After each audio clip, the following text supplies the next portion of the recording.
Alrighty, this is just a quick video, you guys, on how to make your new installation of OpenOffice look the way it needs to look in order to run this spreadsheet. So once you get it and you get it installed, and the link to the download page is in the email I sent everyone, what you need to do is you need to go to the tools and you need to go to the options menu. Now, the options menu in Linux and in Windows is right where I showed it to you. If you go to the upper left corner on a Mac, you'll get the preference pull downs in the way upper left, and you'll find the option menus for the Mac in that zone there. When you open it up, what you'll actually start to is a look that looks something like this. When it's native state, this is what you get when you go to the options menu. And this is where you're allowed to go through and change all the various elements that you can are customizable in any OpenOffice application.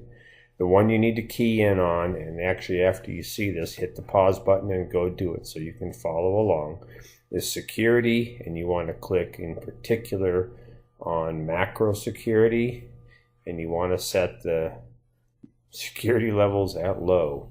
You can experiment with medium, but low is where I generally run. And let's face it, all we're running is this spreadsheet, and you're probably not going to use this program for anything else. So just keep in mind that, yeah, it's a security risk, but no, I'd rather just have the features work. Obviously, I have this collected at low. Typically, it comes in either high or very high. So I'm going to cancel out of this because I don't need to change it. It already has been changed. But you got to do that piece first. Other than that, in this main program, there's not a whole lot to change. It might be that you could change some things in here to make it easier to look at for you, but that's personal taste. The second place you need to go, so we can collapse this and go down to OpenOffice Calc, is in the general view on Calc. You'll see how I have update links when opening always.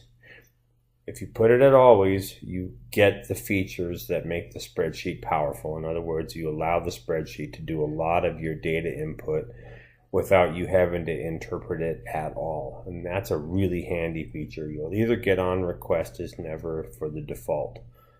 So something that I would recommend, actually to make it work the easiest way, put it at always. And then finally, you'll see press enter to move selection. I unclick this. That's personal taste. It doesn't have to be done that way.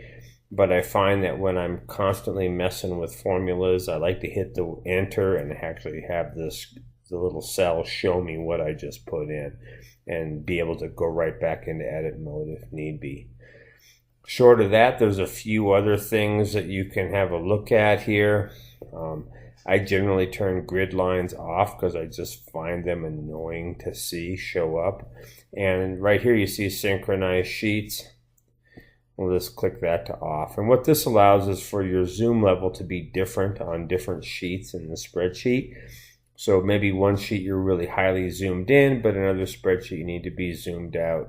This keeps the zoom level from being set to whatever you were looking at. After this, any other changes really aren't that important that I can remember. Some things just to have set up. We want the default date, processes, and all that. I wouldn't bother looking any further. Once you get this done, hit OK. Now, if you haven't installed the Digital Sans EF font, and just to give you an idea, look right up here where it says Digital Sans EF. I also included that in the email with with this download. So if you need to install it, go do that right now. And something else you need to know is before you go any further, you have to close this and restart OpenOffice. The particular macro security thing requires a restart in order to work. Alrighty, so that's it for making this thing run from the software side, and we'll see you in the next discussion.